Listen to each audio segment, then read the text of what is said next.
Okay, magandang hapon po sa inyo lahat at welcome po sa ating Sports Corner Philippine Interviews at ito na, hindi na natin patumpik-tumpik pa kasama natin sa mga tatlong gold medalist mula sa combat sa kakatapos lang ng Asia and Oceania Sambo Championships na dito inos sa Pilipinas. Walang ibang kundi si Omeijel Cortez. Ibabahagi natin sa kanya kung ano ang kanyang mga natutunan, lalo na yung pag-compete niya dito sa home crowd and especially to become one of the few Asian champions na at the all level na dito sa ating hosting na bansa natin. Princess, welcome sa Sports Corner. Thank you for joining us this afternoon. Thank you po. All right, Princess, first of all, congratulations po.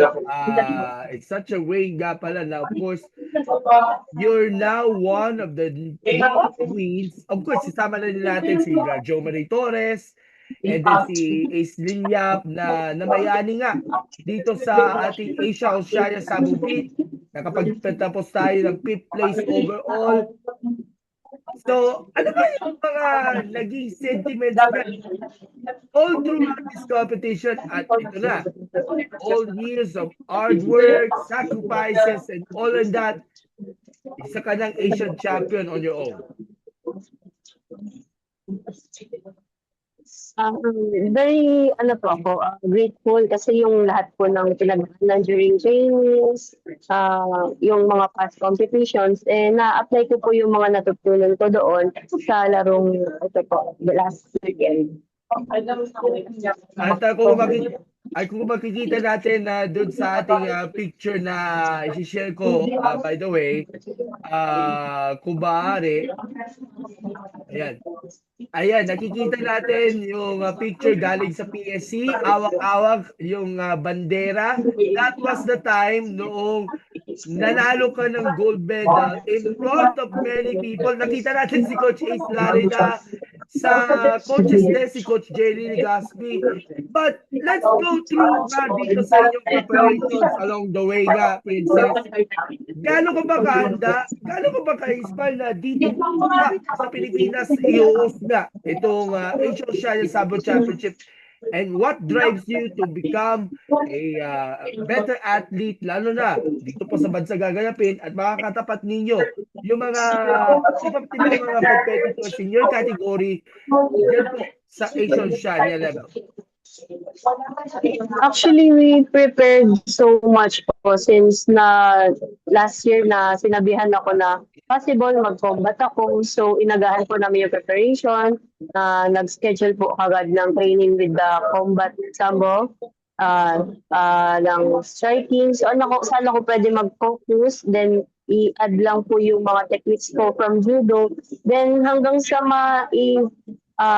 mix na po namin yon para during training, minsan sabay na po sila yung combat and sports para nasi-simulate namin yung game. At yung game plan po namin is na-apply naman during this competition.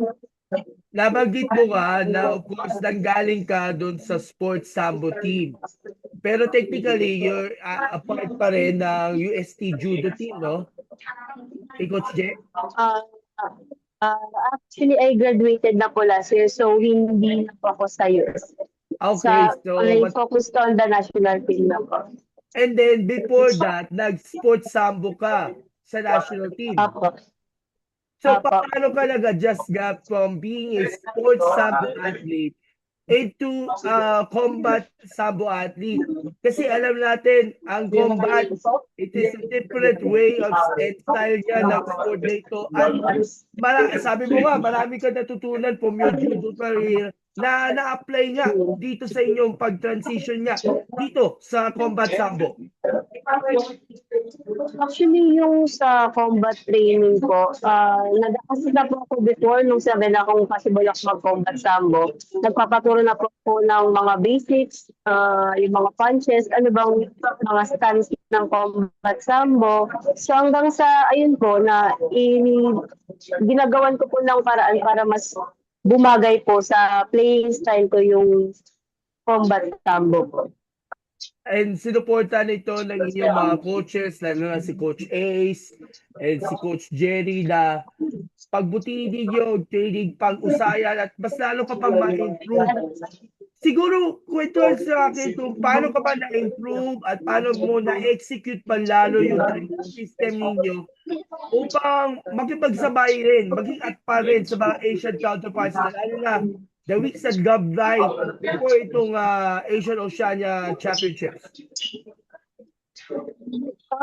Actually, naging preparation kasi laging hiwalay siya. Mostly yung training ko for striking, then training ko for judo. Usually, hiwalay siya for schedule.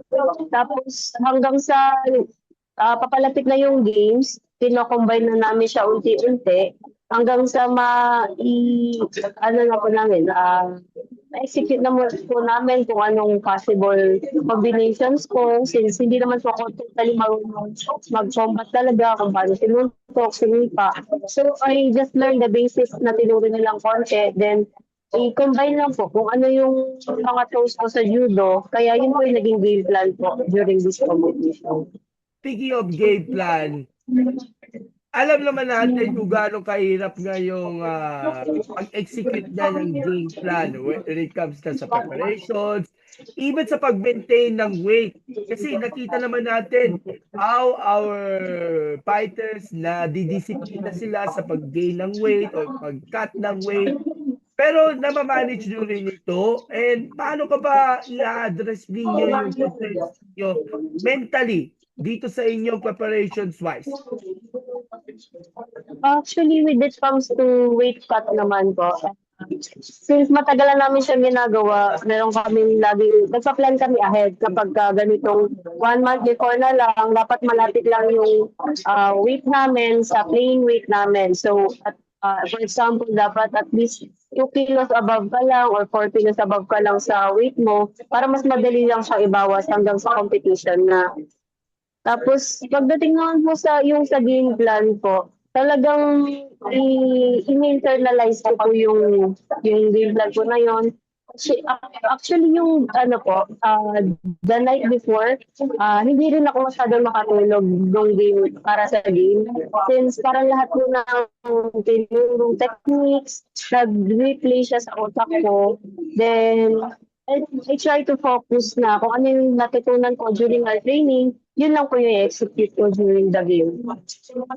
At dito pa sa Pilipinas, ginanap nga itong nasabing competition. So, it is a good opportunity na rin para makita ng home crowd to showcase yung kung ano ang mga binibida natin when it comes sa sambo. Gaya nga na nabanggit natin, we have si CDC, we have also Ace Lilyap, mga top rank fighters, and bilang ikaw ay isa sa mga membro ng sambo team natin na pumunta nga dito sa naglaok nga dito sa Asian Oceania Championships, ano siguro nararamdaman ninyo na after years of preparations dito pa sa Pilipinas gaganapin nga itong this year's edition ng Asian Oceania at mawi-witness na rin ng mga hindi lang ng mga fans mo kundi yung mga kamag-anak, kaibigan, kaklase ninyo sa mismong Ninoy Aquino Stadium pa naman sa Manila.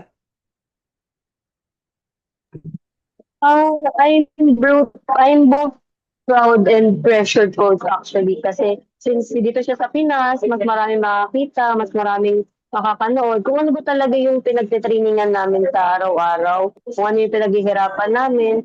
And sobrang proud din kasi nakuha namin yung gusto namin results at nag-paid off po lahat ng hard work namin during the past year. By the way, Princess, ilang taon ka na sa national team na yon ng Sambo?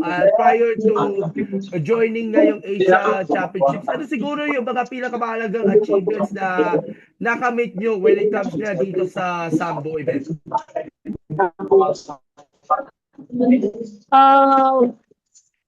Sorry. Ilang taon ka na sa Sambo team na yun? Sa Sambo program natin ni Pilipinas Sambo? How many years? 4 years na po ako sa national team. 4 years. 4 years po. And then, if I could remember, you also won the bronze sa Korea Open 2 years ago, no? Yung 2024, 2024. bronze po. Bronze medal. That was the time nung nasa sport ka pa. And then, ngayong Apo. taon ka pala nag-switch into combat, no? Apo. Ano siguro yung pinakamahalagang advice na na-take up ninyo from Coach Jerry na, of course, wag ka magdadala sa kaba, sa pressure, lalo na mabibigat yung mga kaharap ninyo, especially yung taga-Kazakhstan kasi nakita naman natin kung gaano kaakot yung mga medalya ng mga taga-Kazakhstan dito pero hindi pa padadaig at lalaban nga yung mga Pinoy dito sa competition na Princess. Ang naging advice po talaga na tumatak sa akin is kung ano talaga yung training namin, yun lang yung gagawin, huwag kami mag-experiment during the game para hindi rin nasikilit or walang butas yung pagkapanalo na ayaw sa Okay. So, balikan natin yung naging performance mo all throughout this competition. Yung kahit alam naman natin mabigat yung mga nakakaharap ninyo, especially yung taga-Kazakhstan na nakaharap ninyo sa finals. Ano ba yung inyong moment nararamdaman niyo on stepping into the mats and gaining at least confidence to make sure na planado talaga yung sistema na training system at naka-execute ang game plan and of course nakasalalay din yung 6 man yung home crowd na nag-cheer sa bawat laban ninyo kahit pa alam natin mabigat ang competition.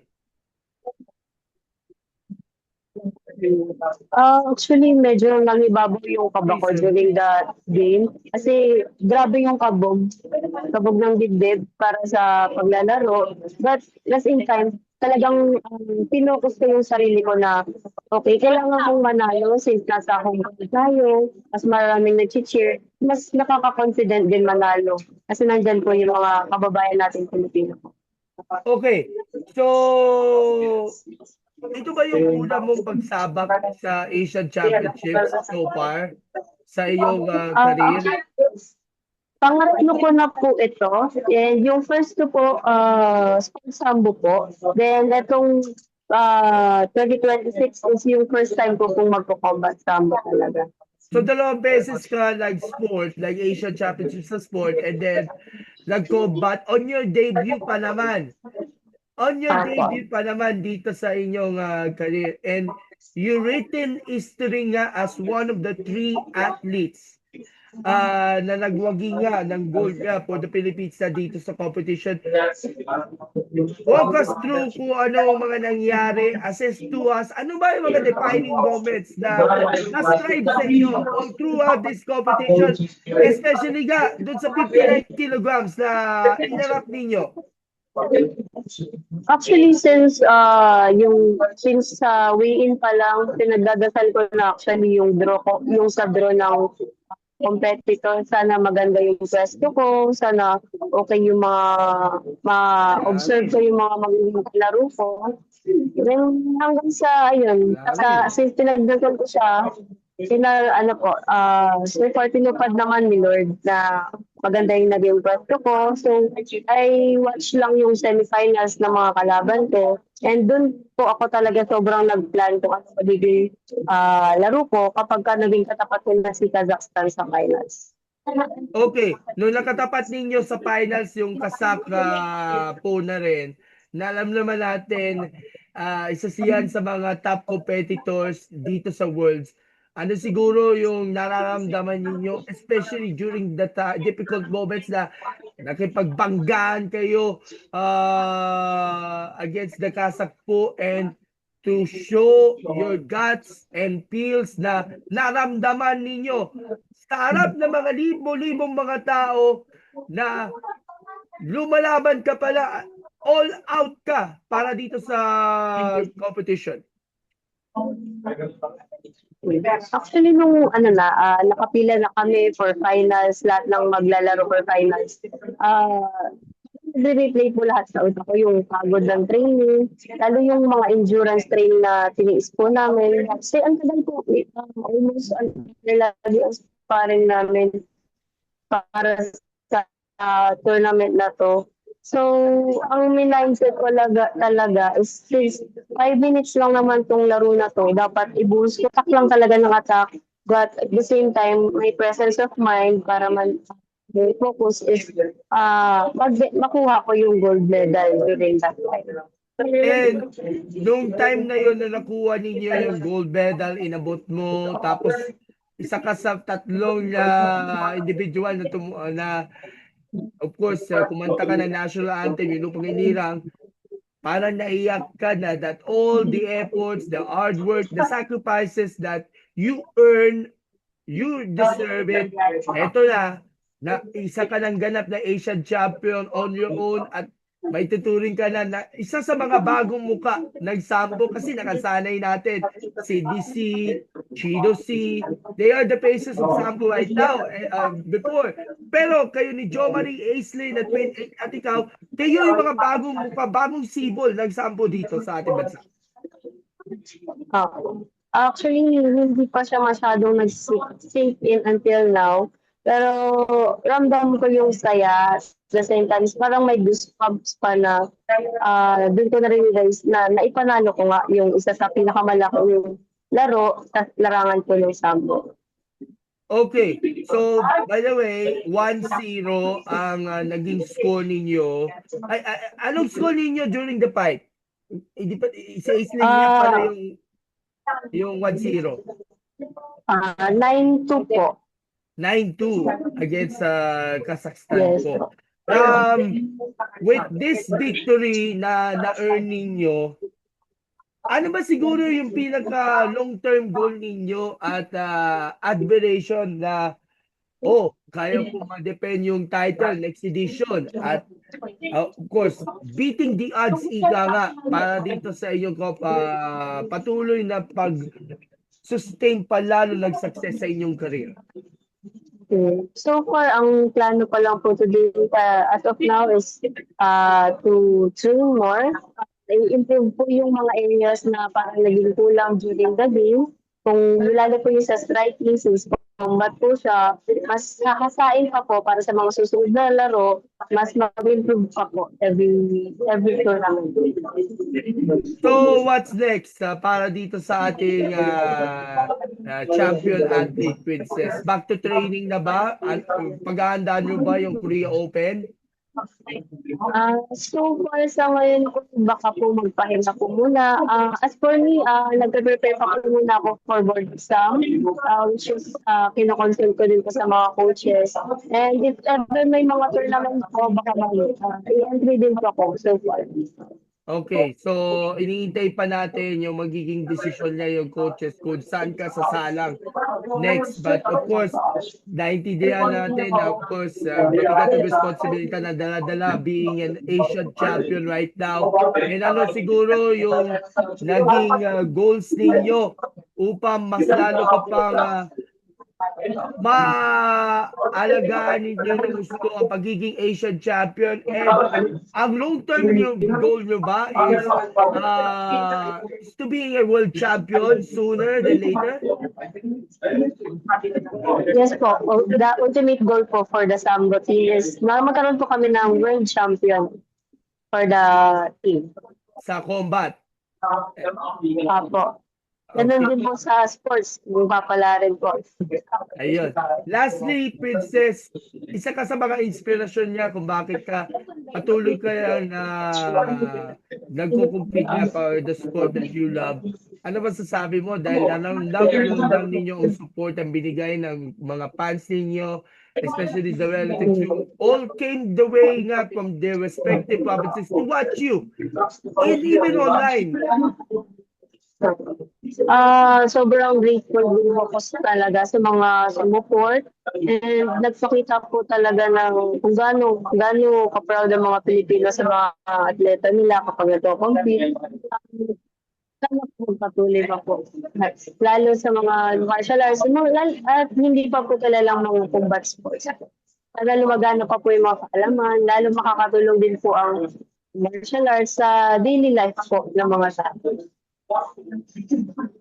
Masasabi mo bang impressive ba yung hosting natin ng bansa dito sa Nagdang Asia Oceania Sambo Championships?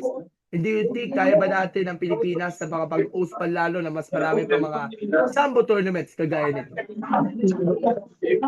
Sobrang po impressed nung naging hosting natin since nakita ko rin po kung paano nag-work yung mga tao sa background po ng competition na to, kung paano po nagtulong-tulong lahat. And masasabi ko po kayang-kaya ng Pilipinas mag-host ng even better competitions, ng even bigger competitions. Alright, so Princess, again, congratulations. I know very, very proud nga si Sir Paolo sa inyong successes. By the way, anong sinabi ni Sir Paolo sa'yo? Nung time na nanalo ka? Ano po, na syempre, since high school, college po, ginaguide niya na rin po ako, lalo teammate ko rin po si Ate Sigrid, ganyan. Natutuwa po, kasi parang second father ko rin po siya sa team ng mga coaches ko po. Parang parents ko na rin na grabe maging proud. Alright, proud and blessed ka nga, Princess, ang nangyari nga dito sa ating competition. Ito na pagkakataon na magpasalamat at kanino dinededicate ang lahat ng mga katagumpayan nito sa inyong career. So, ayun po, first gusto ko po talaga magpasalamat kay Lord, lalo yung mga dasal, pinupad niya, tulad ng sabihin pa lang hanggang sa manalo, andyan po siya to guide me. And even during the game na wala din naman po naging injury. So rin mag-thank sa aking family, coaches, friends, na lagi pong nagsusupport, nag-guide, and talagang tumutulong po ma-improve ko po ang aking sarili on and off the match. So last question na lang po, my end. Naniniwala ka ba na, of course, kaya mo bang may pagpatuloy pa lalo yung successes at growth na at breakthrough victories ninyo, lalo na sa squad ng Sabo? Kasi alam naman natin, recently, umaani na ng napaka-positibong attention niya itong Sambo natin, especially when the times na nagko-compete na yung mga iba't ibang mga Pinoy sa international circuit. Yes, I think we will grow pa as a team, as persons din po. Kasi lahat po nagtutulong-tulong. Wala naman po mga mas ang goal po ng lahat is to improve everyone on and off the match po. Talagang may help. And of course, all the efforts na kailangan nyo sustain, lalo na of course sa ating NSA, yung Sambo, kailangan natin pahalagaan. And of course, the support na rin ng PSC and POC sa journeys ng ating mga national athletes. Again, congratulations, Princess. You deserve it. And of course, the whole nation is very proud of you sa matagumpay ninyong paglaok sa Asia Oceania Sambo Championships where you won the women's combat 45 kilograms. 59 ba? Sorry. 59. 59. Kasi nagkamali ako kasi na-release namin after nito, 45. Si Leo yun ng Muay Thai. 59 kilograms combat women's Sambo. And hopefully, sana ma-maintain pa lalo ang successes and in the near future, makuha mo na ang world title na inaasam natin. Manifesting it. So, thank you so much, Princess. Congratulations. Thank you po. And see you around. Bye-bye po. Maraming salamat. Bye-bye. Bye-bye po. Thank you.